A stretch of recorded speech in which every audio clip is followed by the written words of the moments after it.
నమస్తే, welcome to college TV. Telangana రాష్ట్ర వ్యాప్తంగా అటు కవిత 5 పత్రాల లేఖ అయితే సంచలనం సృష్టిస్తూ ఉంది. ఇంకా కూడా దానిపైనే చర్చలు నడుస్తూ ఉన్నాయి. అటు బీసీల కోణంలో, ఇటు సామాజిక తెలంగాణ అంటూ కవిత నోట ఈ మధ్య కాలంలో మాటలు రావడం, దాని తర్వాత ఆ లేఖ బయటకు రిలీజ్ కావడం, ఏం జరగబోతా ఉంది? నిజంగా కవిత కొత్త పార్టీ పెట్టబోతా ఉందా?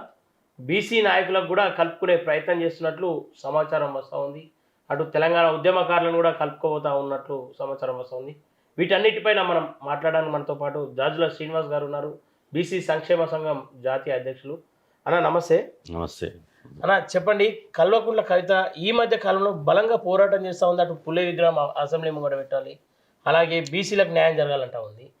ఈ మాటలన్నిటిపై మీ అభిప్రాయం ఏందన్న? అంటే మేము మొదటి నుంచి గతంలో చెప్పినాం, ఇప్పుడు చెప్తున్నాం. ఇలా కాకి నోట కోకిల రాగం రాదు. ఓకే. ఇలా బీసీలకు న్యాయం జరగాలి అంటే వాళ్ళ అధికారం ఉన్నప్పుడు బీసీలకు ఎట్లా న్యాయం చేసారు ఓకే, అది చూడాలి కదా మనం. ఇప్పుడు అధికారం కోల్పోయిన తర్వాత అమలు చేయాల్సినటువంటి సమయంలో అమలు చేయకుండా ఇలా ఈరోజు అధికారం కోల్పోయిన తర్వాత ఇలా ప్రతిపక్షాలకే పరిమితమైనటువంటి ఇవాళ కవిత గారు బీసీలకు పూలే విగ్రహం పెట్టాలి, బీసీలకు రాజ్యాధికారం రావాలి, సామాజిక తెలంగాణ రావాలి అంటే ఇలా సామాజిక తెలంగాణ రావడానికి, సామాజిక తెలంగాణ కోసం కొట్లాడడానికి మేము ఉన్నాం. ఇలా బీసీ బిడ్డలుగా నికర్స్ అయినటువంటి ఎలాంటి రాజకీయ ఎజెండా లేకుండా, ఈ రాజకీయ ఇడన్ ఎజెండా లేకుండా బీసీ ముఖ్యమంత్రి కావాలనే ఉద్దేశంతో మేము ఫైట్ చేస్తున్నాం. ఇలా ఈ సామాజిక తెలంగాణ అదేవిధంగా బీసీ వాదాన్ని హైజాక్ చేయడం కోసం ఇలా కొత్త పార్టీ అనేది తనకున్నటువంటి మీడియా ద్వారా కానీ, తనకున్నటువంటి ఇతరత్ర వేదికల ద్వారా విస్తృతంగా ప్రచారం చేస్తున్నాం. దేనికోసం పార్టీ పెడతాం, ఎందుకోసం పార్టీ పెడతాం? మీ నాన్న టీఆర్ఎస్ పార్టీ అధ్యక్షునిగా 11 సార్లు మీ నాన్నే ఉన్నాడు, మీ వర్కింగ్ ప్రెసిడెంట్గా మీ అన్నే ఉన్నాడు, మీ బావ ఎమ్మెల్యే కాకముందే మంత్రి అయ్యిండు, 3 సార్లు మంత్రి అయ్యిండు. ఇప్పటికీ అతి చిన్న వయసులోనే తెలంగాణ వాదం పేరుతోటి ఇలా అతి చిన్న వయసులోనే 3 సార్లు మంత్రి అయ్యిండు. మీ అన్న సంతోష్ కుమార్ ఎంపీ అయ్యిండు. మీరు ఎంపీగా ఓడిపోయినా ఎమ్మెల్సీ పదవి తీసుకున్నారు. కానీ మరి టీఆర్ఎస్ పార్టీలో ఓడిపోయినటువంటి బీసీ ఎస్సీ ఎస్టీలు ఎంతోమంది ఉన్నారు, వాళ్ళకి ఎందుకో ఇవ్వలేదు ఎమ్మెల్సీ. ఓడిపోయిన వాళ్ళకు కూడా ఇలా పదవులు ఎందుకు ఇవ్వలేదు అంటే పదవులు మీ దగ్గరనే ఉంటాయి, ప్రభుత్వం అధికారం మీ దగ్గరనే ఉంటుంది. ఇలా ఉన్న రోజులు పవర్ ఎంజాయ్ చేస్తారు, లక్షల కోట్ల రూపాయలు సంపాదిస్తారు.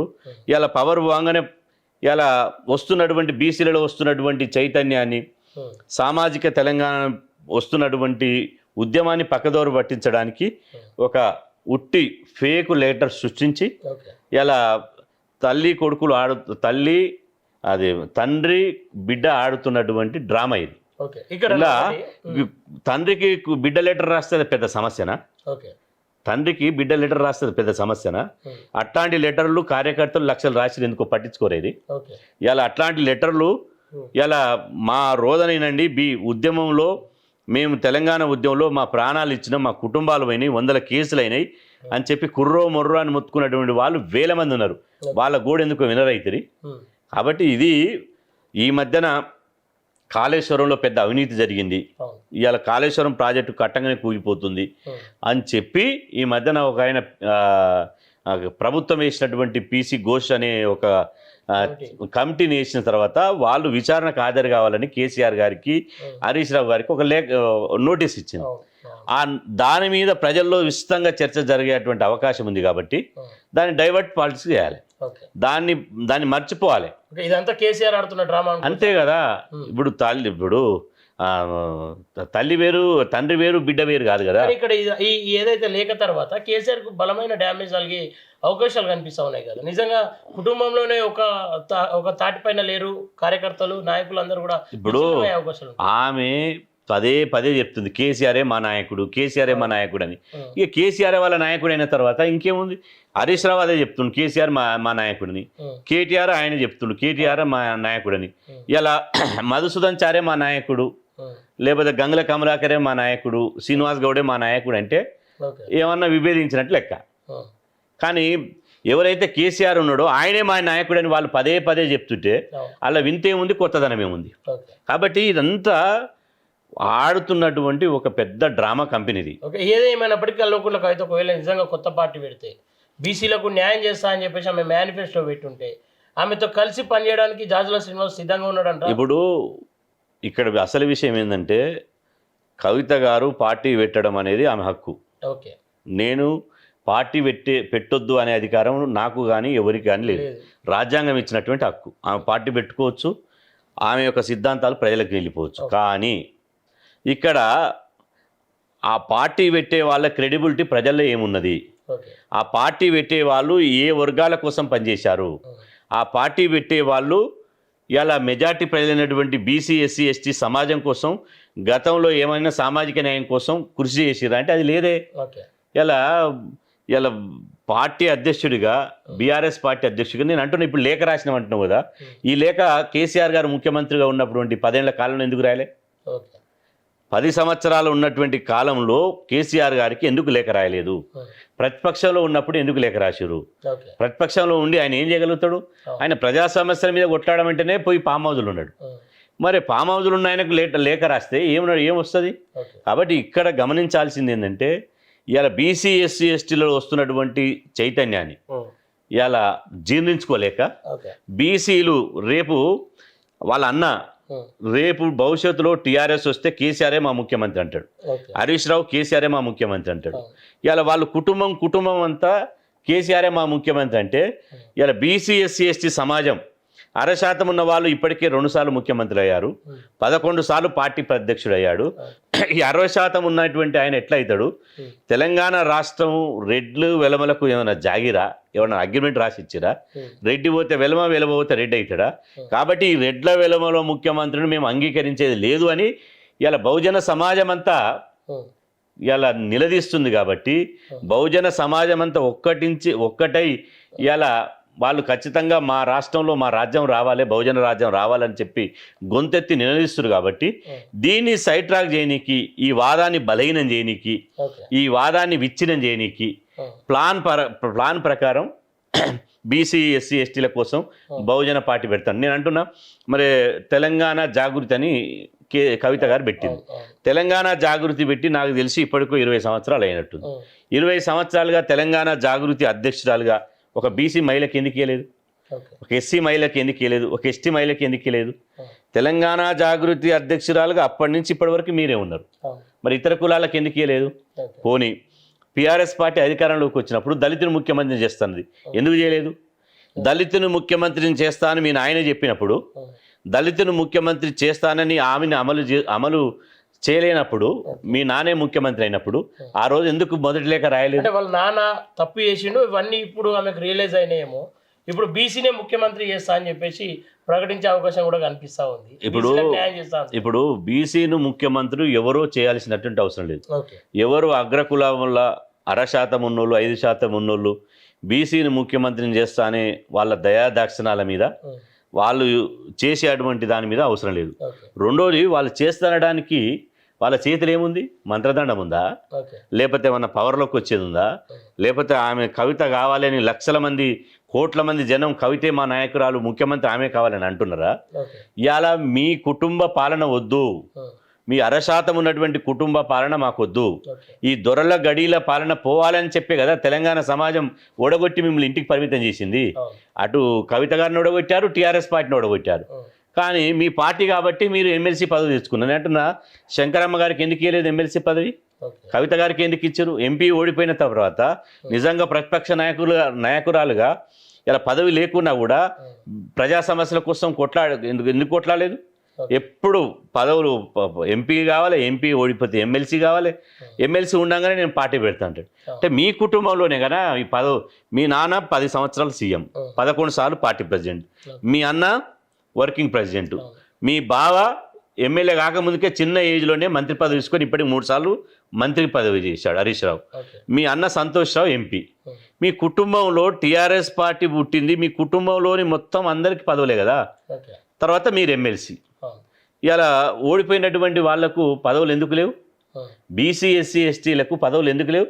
మీరు మీ పార్టీ అధికారంలోకి ఉన్నా మీకే పదవులు, అధికారంలో లేకపోయినా మీకే పదవులు. మరి ఇన్ని పదవులు పెట్టుకొని మాకు ప్రాధాన్యత కల్పించకపోతే పార్టీ పెడతాను కవిత గారు అంటుంది. మరి నీకు ఇంత ప్రాధాన్యత కల్పించి మీ నాన్నకు, మీ అన్నకు, మీ బావకు, ఇంకో అన్నకు సపరివార సమేతంగా నీకు ఇన్ని పదవులు ఇచ్చినా కూడా ప్రాధాన్యత కల్పించలేదంటున్నావు. మరి తెలంగాణ ఉద్యమం అప్పుడు 2001 నుంచి ఆత్మహత్య చేసుకున్నటువంటి 100 మంది అమరవీరుల కుటుంబాల పరిస్థితి ఏంది? అదేవిధంగా జేఏసీ పెట్టి జైలుకు వెళ్ళినటువంటి ఉద్యోగుల పరిస్థితి ఏంది? అదే గజ్జగట్టి పాటవాడి దునికి ధూమ్ధాం చేసినటువంటి కళాకారుల పరిస్థితి ఏంది? అదేవిధంగా ఉస్మాన్ యూనివర్సిటీ కేంద్రంగా జేఏసీ పెట్టి 100 కేసులు పెట్టుకున్నటువంటి విద్యార్థుల పరిస్థితి ఏంది?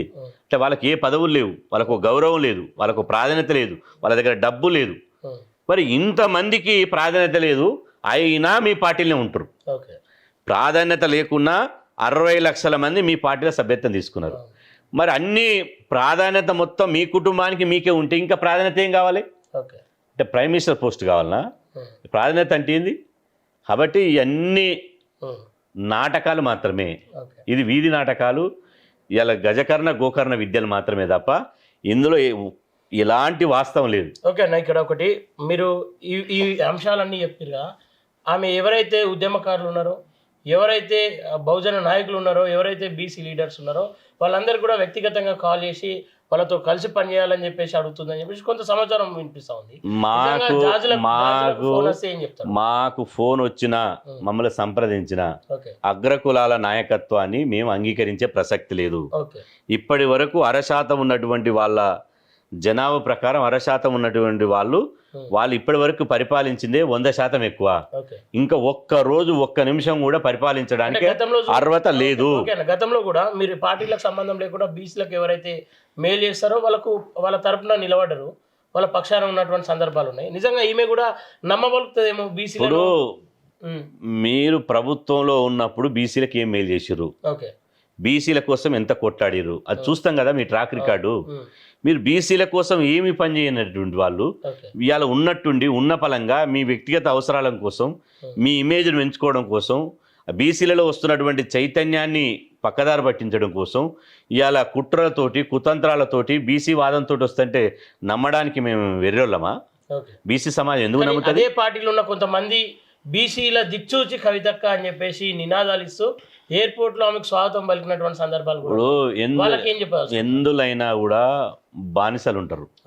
ఆ బానిసలు అనే వాళ్ళు అంటారు తప్ప నిజమైనటువంటి ఉద్యమకారులు అన్నారు. ఇవాళ ఎయిర్పోర్ట్లోకి వచ్చినటువంటి వాళ్ళు కానీ లేకపోతే మీటింగ్లకు వచ్చినటువంటి వాళ్ళు కానీ ఎంత స్వచ్ఛందంగా వస్తారో చూస్తలేమా? మనం ఏ విధంగా తరలించేది చూస్తలేమా? ఏమిటి స్వచ్ఛందంగా వస్తారు, దేనికి స్వచ్ఛందంగా వస్తారు?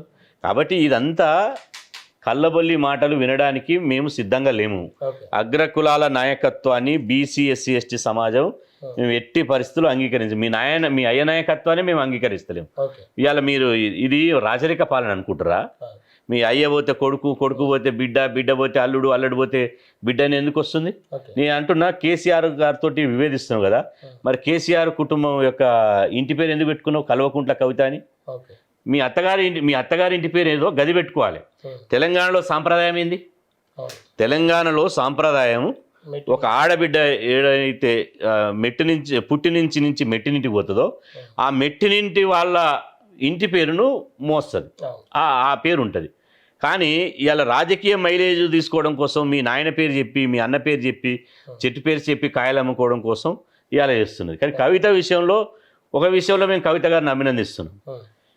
వాళ్ళ నాన్నగారి ఆ లేఖ ఎందుకు రాసింది, ఏం రాసింది పక్కన పెడితే, ఇవాళ మేము ఏదైతే మొదటి నుంచి కేసీఆర్ గారు నియంత్రణతో పోకడం కానీ, పార్టీలో ప్రజాస్వామ్యం లేకపోవడం కానీ, ఎవరు పార్టీలో అంతర్గతంగా ప్రజాస్వామ్యం లేకుండా ఎవరు చెప్పినా వినకుండా ఒంటెత్తి పోకడలు పోతున్నాం కానీ ఆ విషయాలన్నీ మేము చెప్పినాం. బహిరంగ సభలో బీసీ రిజర్వేషన్ మీద చర్చించాలి, ఎస్సీ వర్గీకరణ మీద చర్చించాలి, వక్ఫ్ బోర్డు బిల్లు మీద చర్చించాలి, మహిళా బిల్లు మీద చర్చించాలి, ఇవన్నిటి మీద చర్చించాలను చర్చించలే. ఒక్క మాట కూడా పేరుకు వచ్చిందేమో 99%. ఇలా బీఆర్ఎస్ సభకు వచ్చింది ఎవరు? బీసీ ఎస్సీ ఎస్టీ మైనార్టీలు లక్షల మంది ఒక్క 10% 1% కూడా లేరు అగ్రకులాలు. వేదిక మీదనే అగ్రకులాలు ఉన్నారు, కింద మొత్తం బీసీ ఎస్సీ ఎస్టీ ఉన్నారు. వచ్చింది బీసీ ఎస్సీ ఎస్టీలు అయితే ఇలా కేసీఆర్ గారే ఒక్కరే స్పీచ్ ఇచ్చారు. 3.5 గంటలు వెయిట్ చేసిన తర్వాత ఇలా ఒక బీసీని, ఒక ఎస్సీని, ఎస్టీని, ఆదివాసిని, మహిళని, మైనార్టీని, ఒక తెలంగాణ ఉద్యమకారుని, ఒక కళాకారుని ఎందుకు మాట్లాడించలేదా సభలో? అంత పెద్ద సభలో ఒక్కరు కూడా మాట్లాడే అవకాశం ఇవ్వలే. ఇలా చూడు మీరు, నిన్న మొన్న ఆంధ్రప్రదేశ్లో ప్రధానమంత్రి గారు పాల్గొన్నటువంటి సభలో ఇలా ప్రధానమంత్రి గారి షెడ్యూల్ ఎంత బిజీగా ఉంటుంది. కేసీఆర్ గారు ఫామ్ హౌస్లో ఉంటారు, ఎంత బిజీగా ఉంటారో నాకు తెలియదు. ఇవాళ ఆయన బిజీగా ఉంటారా లేదని పక్కన పెడితే ప్రైమ్ మినిస్టర్ గారు చాలా బిజీగా ఉంటారు, అందులో యుద్ధం జరుగుతుంది. ఈ సమయంలో కూడా ఇలా నారా లోకేష్, పవన్ కళ్యాణ్, మంత్రి నారాయణ, రామ్మోహన్ నాయుడు, చంద్రబాబు నాయుడు గారు 5 మాట్లాడిన తర్వాత, వేదిక మీద స్పీచ్ ఇచ్చిన తర్వాత లాస్ట్కు గౌరవ ప్రధానమంత్రి నరేంద్ర మోదీ గారు మాట్లాడుతున్నారు. ఒక ప్రధానమంత్రి నరేంద్ర మోదీ గారే వాళ్ళు ఏం మాట్లాడుతారో స్టేజ్ మీద కూర్చొని వింటుంటే నీకు మీ కేసీఆర్కి వినే ఓపిక లేదు. ఇలా ప్రతిపక్ష నాయకుడు లక్షల మందిని పైసలు ఉన్నాయని చెప్పి 100 కోట్లు ఖర్చు పెట్టి సభ పెట్టి ఒక్కరు మాట్లాడిపోతాడు. ఆ మాట్లాడిన దాంట్లో మెజార్టీ ప్రజల సమస్యలే ఉన్నాయి. అందులో ఆ లేఖలో కవిత గారు అది తీయడం మేము అభినందిస్తున్నాం. కానీ ఇదంతా బీసీలలో వస్తున్నటువంటి చైతన్యాన్ని తమ ఖాతాలు వేసుకొని, తమ బుట్టలు వేసుకొని ఇలా భవిష్యత్తులో బీసీ సమాజం బీసీ నుంచి ముఖ్యమంత్రి కాకుండా మళ్ళీ వాళ్ళ నాన్న ముఖ్యమంత్రి కావడం కోసం ఆడుతున్న డ్రామా తప్ప ఇలా కొత్తదనం ఏమీ లేదు. ఓకే, మరి దాన్ని తిప్పికొట్టడానికి ఎట్లాంటి కార్యాచరణ రూపొందిస్తారు? ఇప్పుడు వాళ్ళని నమ్మితే కదా మేము తిప్పికొట్టడానికి. ఏ బీసీ సమాజం, ఏ కుల సంఘాలు, ఏ బీసీ విద్యావంతులు పోయి కవితక్క కావాలి మా నాయక మీరుంటేనే మాకు వస్తుందని అంటున్నారు. ఎవ్వరు కూడా ఇలా ఏ బీసీ కూడా అంటే బీసీలు మాకు స్వయం పాలన కావాలి. ఎన్ని రోజులు ఈ రెడ్ల రావుల పాలన, ఈ రెడ్ల రావుల పాలనకు చరమగీతం పాడాలి, మాకు బీసీలు ముఖ్యమంత్రి కావాలి, బీసీలకు రాజ్యాధికారం రావాలి అనే నినాదంతో ఉన్నారు తప్ప మాకు కల్వకుంట్ల కవిత గారు బీసీని ముఖ్యమంత్రిని చేయాలి, లేకపోతే ఇంకో ఇక కేసీఆర్ గారు దళిత ముఖ్యమంత్రిని చేస్తానని చెప్పిండు. చేసిండా? దళిత ముఖ్యమంత్రిని చేయకపోగా దళిత బిడ్డ రాజయ్యనే బర్తరఫ్ చేసిండు. బీసీలకు కనీసం ఉప ముఖ్యమంత్రి పదవి కూడా ఇవ్వలే. బీసీల గురించి ఇంత మాట్లాడుతున్నారు కదా. మరి కవిత గారు ఇప్పుడు లేఖ రాసింది, మైనార్టీకి ఎస్సీకి ఉప ముఖ్యమంత్రి పదవి ఇచ్చాడు, ఆయన ఓసీ ముఖ్యమంత్రి పదవి తీసుకున్నాడు. మరి ఇన్ని క్రియాశీలకమైన పదవులు షేర్ చేసుకునేటప్పుడు బీసీలకు ఎందుకు ఉప ముఖ్యమంత్రి పదవి ఇవ్వలే? ఆ రోజు ఎందుకు లెటర్ రాయలే? ఆ రోజు పూలే విగ్రహం పెట్టాలని మీ నాయన్ని ఎందుకు అడగలే? స్థానిక సంస్థలో రిజర్వేషన్ తగ్గించి 34% నుంచి 18% తగ్గించినటువంటి మీ నాయన గారిని, మీ డాడీని ఎందుకు నాన్న మరి ఈ రిజర్వేషన్ తగ్గిస్తున్నావు, బీసీ ఎస్సీ ఎస్టీలదు ఇలా అన్యాయం అవుతుందని ఎందుకు మీరు ప్రశ్నించలే? అంటే పవర్ ఉన్నప్పుడు పవర్ను మొత్తం ఎంజాయ్ చేసి, అధికారాన్ని అంతా ఎంజాయ్ చేసి, ఇలా పవర్ పోగానే ఇలా బీసీలలో వస్తున్నటువంటి చైతన్యాన్ని పక్కదారి పట్టించడం కోసం ఒకే కుటుంబం, ఒకే రక్తం, ఒకే డిఎన్ఏ, ఒకే తాని ముక్కలు ఇలా మేము పార్టీ పెడుతున్నాం, అది పెడుతున్నాం అని చెప్పి తనకున్న మీడియా ద్వారా, తనకున్న వేదికల ద్వారా గ్లోబల్ ప్రచారం చేస్తే నమ్మడానికి ఇది ఎర్రి సమాజం కాదు. చాలా చైతన్యం ఉన్న సమాజం, రాజకీయ సామాజిక చైతన్యం ఉన్న సమాజం. అగ్రకులాల నాయకత్వాన్ని ఎవ్వరూ భరించే పరిస్థితి లేదు. ఓకే, కేసీఆర్ రాసిన అంతర్గత లేఖ బయటకు ఎట్లా రిలీజ్ అయిందని చెప్పేసి భావిస్తాను. నిజంగా ఇది రాజకీయ కోణ కుట్రనేనా? ఇప్పుడు నేను ఇంతకుముందు చెప్పిన, నువ్వు గిచ్చినట్టు చేయి, నేను ఏడ్చినట్టు చేస్తా. ఇప్పుడు వాళ్ళు రాసిన లెటరు, నువ్వు లెటర్ రాయి, నేను బయట పెడతా. అది కేసీఆర్ బయట పెట్టిండా, కవిత బయట పెట్టిందా, ఎవరు బయట పెట్టింది? ఇలా బయట పెట్టడం అనేది ఉద్దేశపూర్వకంగా ఈ లేఖను బయట పెట్టి కాళేశ్వరం అవినీతి మీద, బీసీలలో వస్తున్నటువంటి చైతన్యం మీద, సామాజిక తెలంగాణ మీద భవిష్యత్తులో మళ్ళీ చర్చ రావద్దు కాబట్టి ఈ చర్చను మొత్తం ఇవాళ మళ్లించాలి. కాబట్టి మీడియా ఫోకస్ అంతా, ప్రజల ఫోకస్ అంతా అటువైపు పోవాలి. కాబట్టి ఏదో చిత్తు కాగితం మీద 4-5 పేజీలు రాసి వాళ్ళ నాయనకు పంపిస్తే, ఇప్పుడు నేను అంటున్నా, తండ్రి ముఖ్యమంత్రి కూడా కాదు, ప్రతిపక్ష నాయకుడు ఫామ్ హౌస్లో ఫ్రీగా ఉన్నాడు, ఆయనకి ఇప్పుడు ఏ రివ్యూలు లేవు. అదేవిధంగా భారతదేశం అంతా పార్టీ నడిపిస్తున్నాడు. భారతదేశంలో కూడా ఓన్లీ తెలంగాణలో కూడా కేటీఆర్, హరీష్ రావే, సంతోష్ రావే పూర్తి బాధ్యత. ఆయన కేసీఆర్ ఫస్ట్ చెప్పిండు నేను రెస్ట్ తీసుకుంటా అన్నాడు. ఇప్పుడు రెస్ట్ తీసుకుంటుండు. రెస్ట్ తీసుకునే మీ నాయనతోటి 5 నిమిషాలు మాట్లాడితే అయిపోద్ది కదా. 6 పేజీలలో ఏముంది? నానా గిదిగో గిది మంచి పనులు చేసినావు, ఇది చేయాల్సిందని చెప్పి డైరెక్ట్ మీ నాన్నతో మాట్లాడే యాక్సెస్ ఉంది కదా. నాన్నతో ఒక బిడ్డకే అవకాశం లేదంటే మరి 60 లక్షల మంది సభ్యత్వం ఉన్న టీఆర్ఎస్ పార్టీలో ఎవరికి అవకాశం ఉంటుంది? అంటే ఇది నియంతృత్వానికి పరాకాష్ఠ చేరిందనే కదా. ఇవన్నీ సైడ్ ట్రాక్ పాలిటిక్స్ చేయడమే. ఈ పాలిటిక్స్ని ఇవాళ మొత్తం ఈ వస్తున్నటువంటి అవినీతి ఆరోపణల్ని ఈ వాదాన్ని పక్కదోవ పట్టించి ఇవాళ వాళ్ళు వెన్నతో పెట్టిన బిడ్డ వాళ్ళకు ఇవాళ హెడ్లైన్ల కోసం డెడ్లైన్లు పెట్టి మాట్లాడుతుంటారు. ఈ హెడ్లైన్లు డెడ్లైన్ల సంగతి మాకు తెలుసు కాబట్టి ఎవ్వరు నమ్మరు. 4 రోజులు అయితే అందరూ ఏం జరిగేది ఉందో, ఎవరు పార్టీ పెడతారో ఎవరు పెట్టరో అదే తెలుస్తుంది. ఓకేనా, thank you so much. Okay, చూస్తున్నా ఏదైతే తెలంగాణలో బీసీలను తప్పుదోవ పట్టియడానికే, బీసీల మూమెంట్ను విచ్ఛిన్నం చేయడానికే వాళ్ళు తల్లి ఏదైతే కేసీఆర్ కవిత ఆడుతున్నటువంటి నాటకం అని చెప్పేసి జాజుల శ్రీనివాస్ గారు అయితే చెప్తున్నట్టు సందర్భం. సరే, చూడాల్సిన అవసరం ఎంతైనా ఉంది. పార్టీ పెట్టబోతుందా లేదా అనే చర్చలు బలంగా వస్తూ ఉన్నాయి. నిజంగా పార్టీ పెడితే ఎట్లాంటి మేనిఫెస్టో రిలీజ్ చేసే అవకాశాలు ఉన్నాయని కూడా చాలా వర్గాల్లో చర్చలు అయితే జరుగుతూ ఉన్నాయి. ఓకే, వేచి చూద్దాం త్వరలో ఏం జరగబోతూ ఉంది, తెలంగాణలో మార్పులు రాబోతూ ఉన్నాయా అనే వాటిపైన వేచి చూడాల్సిన అవసరం ఎంతైనా ఉంది. చూస్తున్నాడు కాలేజ్ టీవీ. Thank you.